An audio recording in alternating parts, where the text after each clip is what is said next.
Break کے بعد ایک دفعہ پھر آپ کو خوش آمدید کہتے ہیں. بریک میں حسن عسکری صاحب کو چائے, کامران شفیع صاحب کو کافی مل چکی ہے, اور میرے خیال میں شاید شہزاد چودھری صاحب کو بھی کچھ پینے کے لیے ضرور مل گیا ہوگا اسلام آباد میں. میں انہیں کی طرف چلتا ہوں.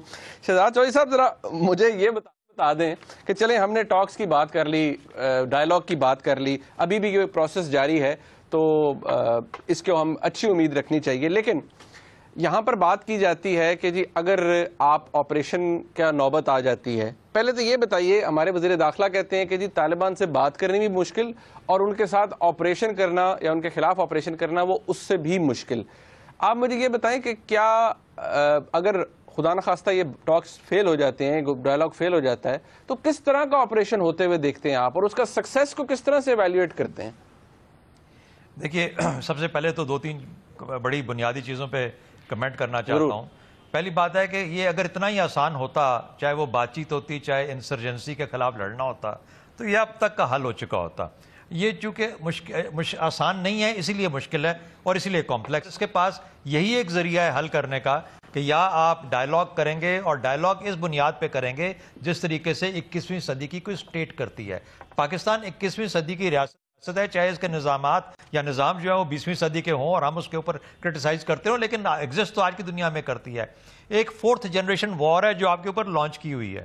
اب اس 4th جنریشن وار کو 21ویں صدی کی اسٹیٹ کے اندر ہم جیسے کہتے ہیں جھٹکل طریقہ, جرگاؤں کے ساتھ 4 بندے بھیجے, خاندانی دشمنی, ادھر بیٹھے جا کے 4 پائیوں پہ ان سے بات چیت کی, کوئی ادھر آ کے بات چیت کی, اس طرح حل ہونے والا نہیں ہے. ایک پالیسی سپورٹ چاہیے, ایک ٹیکنیکل سپورٹ چاہیے, ایک انٹیلیجنس سپورٹ چاہیے. کچھ آئیڈینٹیفائی کرنے ہیں mid term objectives, immediate objectives, mid term objective اور اینڈ اسٹیٹ آبجیکٹیوز.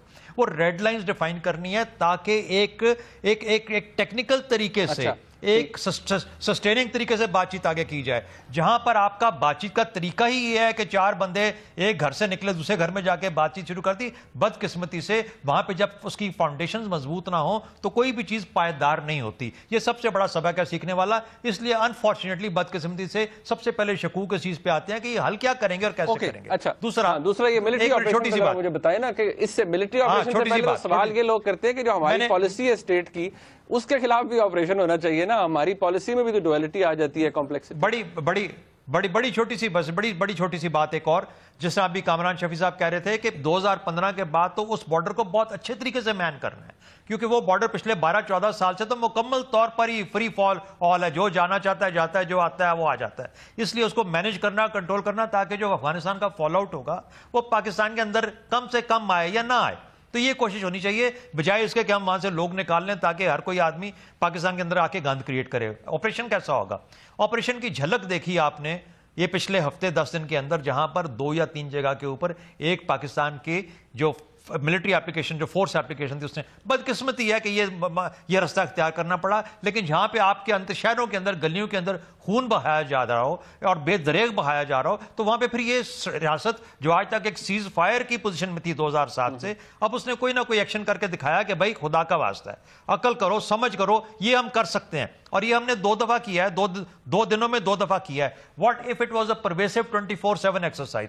3-4 جگہ سے, یعنی یہ یاد رکھیں there is enough force in شمالی وزیرستان, بہت فوج ہے, اور ساتھ ہی ساتھ بہت ساری فوج پیچھے بیٹھی ہے. اور فوج کی بات نہیں ہے, اس میں ایئر ایلیمنٹس ہیں, اس کے اندر باقی 3rd ڈیمنشن ہے. یہ سب کے سب جب اکٹھے ہو کے آپریشن ہوگا تو میں سمجھتا ہوں کہ خدا نخواستہ اس قسم کا آپریشن ہوگا کہ اس کی مثال شاید ہم نے ابھی تک PO4 میں بھی نہیں دیکھی ہوگی.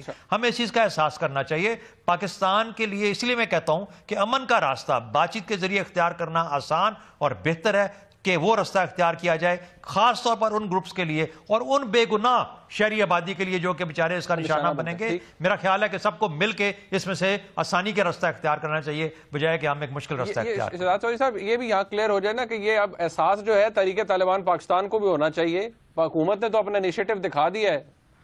ایبسولوٹلی, یہی تو میں بار بار سمجھا رہا ہوں, بار بار کہہ رہا ہوں. انہی کی طرف سے اس دفعہ پہلا سٹیپ آیا تھا نا کہ ہم سے بات چیت کر لیں. اگر آیا تھا بات چیت کا وہ 2-3 اس کے آپریشنز کے بعد, تو یاد رکھیں, دیکھیے پاکستان کی حکومت ہے, پاکستان کی ریاست بہت مشکل میں ہے. پاکستان کا معاشرہ, ہم نے 50,000 قربانیاں دی ہیں نا, ہم 50,000 اور دیں گے. لیکن یہ یاد رکھیں کہ یہ جو نظام ہے, یہ نظام اسی طریقے سے چلے گا جیسا ہمارے فور فادرز نے قائم کیا ہوا. اچھا کامران شفیع صاحب, میرا سوال یہ ہے کہ جو اس کے اوپر آبجیکشن, اعتراض اٹھایا جاتا ہے ملٹری آپریشن کے اوپر کہ جس یکسوئی کے ساتھ آپریشن کرنے کی ضرورت ہے وہ ہم نہیں کر سکتے. یہ نہیں کہ ہماری کیپیبلٹی نہیں ہے, ہم وہ نہیں کر سکتے کیونکہ ہمارے فیوریٹس ہیں. ہم جن لوگوں کو دنیا دہشت گرد بلاتی ہے ہم انہیں اپنا اثاثہ سمجھتے ہیں. کیا اس پالیسی کے ساتھ آپ آپریشن کر سکتے ہیں آل آؤٹ؟ آپ مجھے نہیں پتا تھا کہ آپ مائنڈ ریڈر بھی ہیں. ہوسٹ تو میں آپ کو بڑا اچھا سمجھتا ہوں, لیکن مجھے نہیں معلوم تھا کہ آپ کو جو میرے دماغ میں تھا وہ آپ نے بات کر دی. میرا خیال ہے کہ جو ابھی آپریشن ہوا ہے بنو کے بعد, میرے خیال میں ایک وہ چینج آ رہا ہے ہماری اسٹریٹجک تھنکنگ میں. ہمارے جو تھنکرز ہیں, جو ہماری سیکورٹی اسٹیبلشمنٹ ہے, اس میں ایک چینج آ رہا ہے. اور وہ یہ ہے کہ وہ ابھی سمجھ رہے ہیں کہ وہ جو اسٹریٹجک ڈیپتھ والی بات تھی وہ ممکن نہیں ہے. خاص کر کے ابھی کے جو افغان فوج جتنی بھی ہے, ہمیں اتنا بھی مذاق نہیں اڑانا چاہیے اس کا. اتنی بھی وہ ملیشیا نہیں ہے, اتنی بھی وہ بری نہیں ہے. بری ہے, یہ نہیں کہ اس سے بہتر نہیں ہو سکتی ہے, لیکن اور جو ویسٹرن پاورز ہیں وہ چھوڑنے والے نہیں افغانستان کو ایسے قرضائی ہو نہ ہو. اس لیے میرا خیال ہے انہیں خیال آ گیا ہے, سمجھ آ گئی ہے کہ یہ ٹیریبل نہیں ہے. اسی لیے وہ لاسٹ چانس سلون ہے. اسی لیے بنو پہ اٹیک ہوا تھا. بنو کے بلاسٹ کے بعد جو ہمارے فوجی مرے, اس کے بعد جو شہید ہوئے, اس کے بعد جو ہماری ملٹری نے کیا, اس کے رزلٹ میں طالبان نے کہا جو بھی کہا, ان کو بھی یہ سمجھ آ جانی چاہیے. لیکن میں ان کو سبق ملا ہے. چودھری صاحب سے بالکل اگری کرتا ہوں کہ بیسٹ چیز یہ ہے کہ جو بات چیت ہو رہی ہے اس کے تھرو ہی ہو, لیکن ہماری فوج میں صلاحیت ہے, بالکل فوج میں اور ایئر فورس میں اور دوسرے جو ہمارے فورسز ہیں ان میں صلاحیت ہے کہ وہ یہ لڑائی لڑ سکے. بالکل صلاحیت ہے, لیکن پالیسی میں آپ کہتے ہیں تبدیل آ رہی ہے. میرا خیال ہے آ رہی ہے, اور یہ بہت خوش آئند بات ہے, کیونکہ یہ ہونا پڑے گا. دیکھیے پاکستان ایک چھوٹا ملک ہے, پاکستان میں بہت کچھ ہے, پاکستان کے بڑے خوبصورت لوگ ہیں, ہمارے پاس ہر چیز ہے. صرف ایک پیس آ جائے, امن آ جائے ہمارے ملک میں, تو ہم کیا نہ کیا نہیں کر سکتے. اور یہ ضروری ہے کہ پیس آئے, اور اس سے میرے خیال سمجھ آ گئی ہے لوگوں. Do you feel the same Asfi صاحب کہ یہ تبدیلی آ رہی ہے؟ کیونکہ یہ ابھی ایک سوال ہے بہت بڑا, اور میں دوبارہ وہی کہوں گا, وہ کہتے ہیں جس طرح چاہیے کلیئرٹی کہ جی بس کوئی فیوریٹ نہیں ہے, یہ سارے پاکستان کے خلاف ہیں, اور اس گند کو صاف کیا جائے, یہ پالیسی نہیں ہے. اسٹریٹجک تھنکنگ میں میرے نزدیک ایک میجر شفٹ اس لیے آ گئی ہے کہ اسٹریٹجک تھنکنگ اس وقت یہ ہے کہ جو پاکستان کے سیکیورٹی ادارے ہیں ان کے پاس 2014 کے بعد اپرچونٹی کم ہو جائے گی. وجہ یہ ہے کہ 2014 میں دو چیزیں جو ہے وہ فوج ضرور کرے گی, کیونکہ ایک لانگ ٹرم پرسپیکٹو ہوتا ہے فوج کا. پہلا تو یہ ہے کہ ٹرائبل ایریا میں اپنی بنیادی حیثیت کو منوانا, یعنی میں یہ نہیں کہہ رہا کہ ہر چیز کو کنٹرول کریں گے, بنیادی حیثیت کو منوانا. اور اگر آپریشن ہوگا تو وہ بہت ٹارگیٹڈ ہوگا, انڈسکریمنیٹ آپریشن نہیں ہو سکتا. وہ اگر ہوتا ہے تو وہ باقاعدہ ان کی انٹیلیجنس کو پتا ہے کون کہاں ہے. مطلب آپ کہتے ہیں پاکٹس میں ہوگا, آل آؤٹ نہیں ہو سکتا. آل آؤٹ نہیں ہوگا, ہوگا نہیں یا ہو نہیں سکتا, ضرورت نہیں ہے اس کی. آپ کو آل آؤٹ کی ضرورت نہیں ہوتی, آپ کو ٹارگیٹ دیکھنے ہوتے ہیں جس میں انٹیلیجنس کا بنیادی رول. اچھا, ایک تو یہ ان کے لیے لازم ہے کہ 2014 ختم ہونے سے پہلے ٹرائبل ایریا میں آپ کی ملٹری کی پرائمیسی بنیادی حیثیت قائم ہو جائے, نمبر 1. نمبر 2, جو پاکستان کے اسٹریٹجی کے پوائنٹ آف ویو سے اہم ہے کہ جو بارڈر کنٹرول ہے وہ افغانستان پاکستان کا, وہ 2014 کے ختم ہونے سے پہلے زیادہ مؤثر ہو جائے. کیونکہ 2015 کے بعد جب امریکی اور نیٹو فورسز چلی جاتی ہیں, تھوڑی سی اگر رہ بھی جائیں, تو افغانستان میں اگر افغان طالبان ایکٹیویٹی بڑھتی ہے اور آپ نے یہ دو کام نہیں کیے تو پاکستانی طالبان بہت سٹرونگ ہو جائیں گے, اور پھر آپ کے لیے ٹرائبل ایریا کو مینیج کرنا یا بارڈر کو مینیج کرنا 2015 میں ممکن نہیں ہوگا. تو بہتر یہ ہے کہ یہ سٹیپس اس سمر میں انہوں نے لینے ہیں. اگر وہ نہیں لیں گے تو 2015 میں پھر آپ ٹرائبل ایریا کا خدا حافظ کہیے. ہم اسٹریٹجک ڈیپتھ کی بات کرتے ہیں نا, ہوگا یہ کہ اگر آپ کچھ نہیں کرتے اور 2015 میں افغان طالبان کے لیے Pakistani tribal area strategic depth ہوں گے. بالکل یہ خیال رکھنا ضروری ہے. اچھا, یہ ادھر جو سوال ہے نا وہ یہ ایک بنتا ہے آپ تینوں سے, شہزاد چودھری صاحب آپ سے بھی, کیونکہ اس ٹاپک کو ہم کنکلوڈ کر رہے ہیں. وہ بات یہ ہے, کہا جاتا ہے کہ جی آپ سارے ایئر کنڈیشن کمروں کے اندر بیٹھ کر لاہور, اسلام آباد کے سیٹلڈ ایریاز میں تجزیہ کر لیتے ہیں. کوئی بھی خیبر پختونخوا کا یا ٹرائبل ایریا سے تعلق رکھنے والا جرنلسٹ وہ کہتے ہیں جی ہم خلاف ہیں آپریشن کے, کیونکہ آپ کو نہیں پتا کہ اس سے کتنی تباہی ہوتی ہے. آپ لوگ یہاں ایئر کنڈیشن کمروں میں بیٹھ کے تجزیے کر لیتے ہیں اور کہتے ہیں جی ان کی اڑا دو, طالبان کو فارغ کر دو. اس پر کیسے رسپونڈ کریں گے آپ؟ اگر آپ مجھ سے پوچھیں گے تو میں یہ کہوں گا کہ دیکھیے یہ معاملہ نہ ٹرائبل ایریاز کا ہے، نہ صرف پختونخوا کا ہے، یہ پاکستان کا ہے۔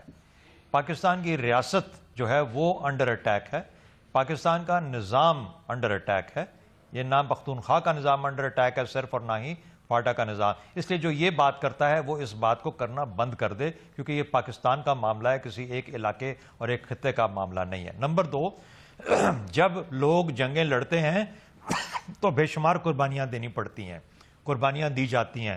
50,000 جو لوگ مرے پاکستان میں وہ صرف فاٹا کے لوگ نہیں مرے، اس لیے اس کو پختون مسئلہ نہیں بنانا چاہیے، یہ ایک پاکستان کا مسئلہ ہے۔ چھوٹی سی بات اور ایڈ کروں گا آپ کو، میرا اپنا خیال یہ ہے کہ اب سے لے کے آگے تک اگر یہ بات چیت کسی رستے کو چلتی نظر آتی ہے پھر تو ایسا ہی سکون رہے گا یا آسانی رہے گی جو اس وقت نظر آتی ہے، سوائے اس کے کہ اگر جند اللہ کی شکل میں اس قسم کے اٹیک کرتا ہے اور طالبان اسی وقت ڈکلیئر کر دیتے ہیں کہ ہم نے نہیں کیا، یہ جند اللہ ہے جو کرتا ہے یا کوئی اور کرتا ہے، تو اس کے اوپر پاکستان کی انٹیلیجنس کو بہت سٹرونگلی اس کو پرسو کرنا چاہیے اور دیکھنا چاہیے کہ اس جند اللہ کے جو اس شکل میں نبرا ہے، جو پہلے کوئٹہ میں تھا اور اب سڈنلی پشاور میں آ گیا ہے، اس کے تانے بانے کہاں ملتے ہیں تاکہ اس کو اس کے گھر پہنچایا جائے۔ دوسری بات، ایک اور چیز جنرل مشرف والے ایشو کے اوپر لاسٹ کامنٹ آپ کا اس چیز کے اوپر جو میں نے سوال کیا شہزاد چودھری صاحب سے، وہ کہہ رہی تھی اتنے بہ کے تجھے تجزیہ کر لیندے ہو، ایک تو ویسے ہی ڈالر لیندے ہو، الزام آندے۔ نہیں دیکھیے، ہم نے تو خیر کچھ تھوڑی سی ڈاگری بھی کی ہے، فرنٹیئر سارا پھرے ہوئے ہیں ہم، شکار کھیلے میں جا کے فاٹا میں، اپنے فاٹا کے دوستوں کے ساتھ ان گھروں میں رہے ہیں، تو ہم جانتے ہیں ان لوگوں کو۔ یہ وہ لوگ نہیں ہیں جو کہ جنگلی لوگ ہیں جو کہ پہاڑوں پہ رہتے ہیں اور پتھر کھاتے ہیں، نہیں، ہماری طرح ہیں، ہماری طرح ہیں، فوج میں ہمارے ساتھ ہیں، سول سروسز میں ہم جانتے ہیں ان کو، ہر طرف یہ ماشاءاللہ لوگ ہیں، اچھی بڑی کھیتی باڑی وہاں ہے، سب کچھ ہے، ماڈرن لوگ ہیں، ایسی کوئی بات نہیں ہے۔ لیکن میں بات کہہ دوں کہ چلتے چلتے کہ جی یہ انڈیا کو بھی یہ بالکل خیال ہو جانا چاہیے کہ اگر پاکستان پیسفل نہیں رہے گا تو انڈیا میں پیس یا انڈیا میں یہ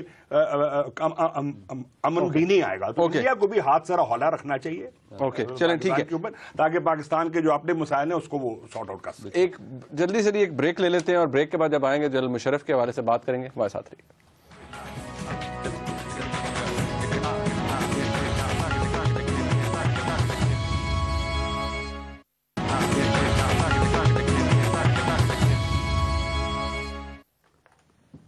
بریک کے بعد ایک دفعہ پھر آپ کو خوش آمدید کہتے ہیں۔ تحریک طالبان کے ساتھ ہمارے جو پیس انیشیٹو اس کے حوالے سے بات ہوگی، جنرل مشرف کا ٹریزن ٹرائل، اس حوالے سے ذرا میں چاہتا ہوں تھوڑی سی ایک بریف سی ڈسکشن ہو جائے۔ اگین شہزاد چودھری صاحب سے میں آغاز کرنا چاہوں گا۔ شہزاد صاحب آپ یہ فرمائیے گا کہ ابھی کچھ دن پہلے آپ کا میں نے ایک بڑا ڈیٹیل وہ پروگرام تھا، کافی پینلسٹ تھے، سلیم صافی صاحب کے ساتھ، میں نے وہ بھی دیکھا۔ آپ کیا وٹ ڈو یو فیل کہ جنرل مشرف کا جو یہ ٹریزن ٹرائل ہو رہا ہے، کیا جنرل مشرف اور پاکستان کی فوج کا جو بڑا ڈسپلن ادارہ ہے، یہ علیحدہ ہیں یا یہ انیکسٹریکیبل ہیں؟ جنرل مشرف ریٹائرمنٹ کے بعد تمام تر کباہتوں اور خامیوں کے باوجود فوج کا کہیں ان کو سافٹ کارنر ان کے لیے ہے؟ دیکھیے، اس پروگرام کے بعد سے بہت سارا پانی پلوں کے نیچے سے گیا ہے۔ اب تک جنرل مشرف کو عدالت میں پیش ہو جانا چاہیے تھا، اور ان کا پیش نہ ہونا اب ان کی فوج کے لیے اور پاکستان کی فوج کے لیے ایک باعث شرم بات بنتی جا رہی ہے۔ یہ اس سے قطع نظر کہ یہ مقدمہ ٹھیک ہے یا نہیں ہے، ٹھیک طریقے سے فریم کیا جا رہا ہے یا نہیں، اس کو ٹھیک لڑا جائے گا یا نہیں، اس کا ایک لیگل پہلو ہوگا، ایک سیاسی پہلو ہوگا، اسے قطع نظر جب ہر چیز ایک اسٹیبلش ہو گئی کہ اچھا یہ مقدمہ ہونا ہے، تو پھر آپ پیش ہو کے عدالت میں اس مقدمے کو لڑیں، کیونکہ اس طرح اے ایف آئی سی کی آپ مہمان نوازی سے بہت زیادہ دیر تک فائدہ نہ اٹھائیں، نہ اے ایف آئی سی کو بدنام کریں اور نہ ہی اپنی افواج کو بدنام کریں۔ جو ان کے ساتھ ہو رہا ہے وہ زیادتی ہے، in the way that the charge is framed, in the way that the trial is being جو آگے پروسیڈ کرنے کی کوشش کی جا رہی ہے، لیکن یہ طریقہ نہیں ہے کہ آپ اس کو چھپ کے پیچھے بیٹھ جائیں۔ اچھا، دوسرا سوال آپ کا کیا تھا؟ کوئکلی مجھے ذرا بھول گیا۔ میں کہتا ہوں کیا فوج کے اندر کوئی سافٹ کارنر ہے جنرل مشرف کے لیے یا نہیں، یا وہ ہینڈ آف ہے؟ نہیں، ضرور ہوگا۔ میں نے یہ اس طرح کہا تھا، میں نے کہا کپتان اور میجر کی لیول تک، اور اس سے پہلے سپاہی جو ہے، یہ بلیک اینڈ وائٹ میں دیکھتا ہے, اس کو نوانس کا پتہ نہیں ہوتا. ایک بریگیڈیئر آنورڈ اوپر تک وہ سمجھتا ہے اچھا جمہوریت کیسے کام کرتی ہے, کورٹس کیا کرتے ہیں وغیرہ وغیرہ, یہ فیئر ٹرائل کیا ہے اور اپلیکیشن آف لا, یہ سب چیزیں وہ سمجھتا ہے. لیکن وہ جو آدمی ہے وہ دیکھتا ہے کہ یار روز جنرل مشرف کے نام پہ مجھے گالیاں پڑتی ہیں. اچھا وہ جب یہ دیکھتا ہے تو وہ کہتا ہے کہ میں مر رہا ہوں یہاں پہ اس ملک کے لیے, اس قوم کے لیے, بیوی بچے چھوڑ رہا ہوں, ماں باپ چھوڑ رہا ہوں وغیرہ وغیرہ, لیکن روزانہ مجھے گالیاں پڑتی ہیں. ہم we are not careful in our discussion. اس کی وجہ سے ایک اندر سینٹیمنٹ پیدا ہوتا ہے جو کہ ایکچولی جا کے محسوس ہوتا ہے چیف آف آرمی اسٹاف کو. تو ہوگا کچھ نہیں, ہوگا کچھ بھی نہیں اگر وہ ٹرائل ہوتا ہے. صرف جنرل راحیل شریف کے لیے نیچے کا پریشر اور پھر اوپر کا پریشر جو ہوگا, ان دونوں کو سسٹین کرنا اور سنبھالنا اس کا سب سے بڑا چیلنج ہوگا. اس کے لیے مشکل ہوگی, باقی فوج خدا نخواستہ کچھ نہیں کرے گی. ٹھیک ہے, I've got your point here. دو باتیں, ایک یہ کہ اس طرح سے نیچے سے ایک پریشر نیچرلی کرے گی فوج کچھ نہیں, لیکن ایک پریشر ضرور ہے جنرل راحیل شریف کے اوپر, آئے گا یا ماؤنٹ ہو رہا ہے. دوسرا یہ شہزاد چودھری صاحب نے جو بات کی کہ جو ان کا ٹرائل ہے جس طرح سے ہو رہا ہے وہ درست نہیں ہے, جس طرح سے چارج فریم کیا جا رہا ہے وہ ایک لیگل بحث ہے. آپ کو لگتا ہے ان کا فیئر ٹرائل نہیں ہو رہا؟ جی یہ تو معلوم ہوگا جب وہ کورٹ میں جائیں گے, اور وہ پروسیڈنگ جب تک جس طرح ہوئی ہے. دیکھیے میں لائر نہیں ہوں, نہ مجھے کوئی لا کا پتہ ہے, مجھے ایک ایسے بات کرنا ایز اے لے مین غلط بات ہے. ایز اے لے مین آئی ہیو سین بہت سارے انفیئر ٹرائل ہم نے اس ملک میں دیکھے ہوئے. لیکن ملک کے وزیر اعظم چلے جاتے ہیں کورٹ کے اندر. ہاں ایگزیکٹلی, ایک دفعہ نہیں, ریپیٹڈلی, ایک دو ٹانگا بھی جاتا ہے. ایک کو آپ باہر پھینک دیتے ہیں ملک سے, ایک کو آپ اٹک جیل بھیج دیتے ہیں, ایک کے ساتھ آپ پاگل لونٹکس کا وہ آج نکل آئی ہے جو ذوالفقار علی بھٹو کی لاسٹ اسٹیٹمنٹ تھی سپریم کورٹ میں. لونٹکس 32 لونٹکس ساتھ والے بیرک میں رکھے ہوئے, ساری رات چیختے تھے, سونے نہیں دیتے تھے اسے, پتھر پھینکتے تھے اس کے اوپر. اور بے نظیر کے ساتھ بھی یہ ہوا وغیرہ وغیرہ. نواز شریف صاحب کیا نہیں ہوا, کال کوٹری میں پھینک دیا. مطلب یہ کہنے کا یہ ہے کہ جو سویلین لوگ ہیں جب وہ چیز دیکھتے ہیں تو ان کو یہ ایک تضاد نظر آتا ہے, اور یہ غلط بات ہے. اور دیکھیے دوسری سب سے بڑی چیز ہے, میں نے کہیں اور بھی یہ کہا تھا کہ AFIC ایک دنیا کا مانا ہوا ادارہ ہے, اس کو تو مٹی پلیت کر کے رکھ دیا آپ نے. AFIC کا تو ہارٹ کا پرابلم ہی یہ ہوتا ہے, اور میں اس کا خود پیشنٹ ہوں. 12 سال پہلے مجھے بھی اسٹینٹ وہاں لگی تھی. وہ تو جیسی آپ کو کچھ ہوتا ہے سیدھا وہ کرتے ہیں آپ کا وہ اینجیوگرام, اور بیچ میں کو ڈالنا ہو تو ان کو کچھ فرق مٹی پلیت تو ہوئی نا, کیونکہ اس کے ساتھ ساتھ ایک اور رپورٹ بھی آئی تھی امریکہ سے, پتہ نہیں آپ نے دیکھا, سارے نے کہہ دیا کہ ایسی کوئی ان کو نہیں ہے بات کرو. اور ماشاءاللہ سے جو ان کے دوست ہیں, ہمارے بھی دوست ہیں جنرل مشرف کے دوست, وہ تو کہتے ہیں 8-8 میل بھاگتے ہیں یہ روز اپنے اس پہ ٹریڈ مل کے اوپر. مطلب یہ اچھا پھر ایک فوکس سوال, میں اسی صاحب کے پاس لاسٹ میں جاؤں گا, 2 منٹ رہ گئے ہیں. کیا فوج یہ چاہتی ہے کہ وہ انڈائٹ نہ ہو؟ دیکھیے میرے مشکل ہے مجھے بتانا کہ چاہتی ہے یا نہیں. میرا نہیں خیال, میرا نہیں خیال کہ فوج اوورٹلی یہ کہے گی. اندر سے فوج کیا سوچ رہی ہے یا جو بڑے جرنیل ہیں کیا سوچ رہے ہیں, اس کا مجھے آئیڈیا نہیں ہے. But I doubt it very much, خاص کر کے یہ جو ہماری جو چل پڑی ہے جمہوریت, کچھ نہ کچھ جو چل پڑی وہ ہینڈز آف ہی ہے, وہ میرا خیال ہے, اور ہینڈز آف رہنے چاہیے. اوکے فائن, یور ورڈ سر. آپ کو کیا لگتا ہے کہ کیا یہ جو کانسیپٹ ہے کہ حکومت, ایک تھیوری ہے نا کہ حکومت چاہتی ہے کہ وہ ان پہ فرد جرم عائد ہو جائے, بات کی بعد میں دیکھا جائے گا, لیکن فوج یہ نہیں چاہتی کہ ان پہ فرد جرم عائد ہو؟ دیکھیں اس میں یہ ہے کہ وہ کورٹ میں پیش ہوں, ان کے اوپر فرد جرم لگے گی, لیکن اس کے بعد اس کیس کو مینیج کرنا اتنا آسان نہیں ہوگا, کیونکہ ڈیفنس کا یا مشرف کا جب یہ ہوگا اپنا جو سٹیٹمنٹ ہے اس میں جب اور لوگوں کے نام آئیں گے, اس میں فوج والوں کے بھی نام آئیں گے, تو یہ معاملہ پھیل جائے گا, اور اس معاملے کو پھیلنا فوج کے مفاد میں نہیں ہے. یہی وجہ ہے کہ فوج اس بات کے حق میں نہیں ہوگی کہ یہ جو ٹرائل جو ہے وہ اس طرح اوپن پبلکلی چلتا رہے, اور وہ نہیں چاہیں گے. اور ان کے لیے ہمدردی ایک ایکس آرمی چیف کے لیے ڈیفینیٹلی ہوتی ہے. ٹھیک ہے وہ اوورٹلی کچھ نہ کریں, لیکن ایک ہمدردی موجود ہے, کیونکہ اس میں اور بڑے سینئر لوگوں کے نام آئیں گے. پھر آپ کیا کریں, کس کا آپ ٹرائل کریں گے؟ ایگزیکٹلی وہ, لیکن اس پہ چلیں ابھی تو وہ بات وہ جسے کہتے ہیں فی الحال ان کو اپیئر ہونا چاہیے. اس سٹیج پہ تو بھی شاید بات آئی بھی نہیں ہے, لیکن اپیئر ان کو ہونا چاہیے. وہ should submit himself before the court of law. آپ نے آج کا پروگرام دیکھا جی, ہم نے کوشش کی کہ شہزاد چودھری صاحب ہمارے ساتھ اسلام آباد سے موجود تھے, ان کا بہت شکریہ. گیا ان کا تجزیہ لیا جائے. خاص طور پر جو میجر پروگرام کے اندر ہم نے بات کی وہ تحریک طالبان کے ساتھ حکومت کا انیشیٹو ہے کہ مذاکرات کیے جائیں. کامران شفیع صاحب ہمارے ساتھ موجود تھے, حسن عسکری رضوی صاحب موجود تھے, ان کا بہت شکریہ. اس پروگرام کا فیڈ بیک ہمیں ضرور دیجیے گا, دیکھنے کا بہت شکریہ. خدا حافظ.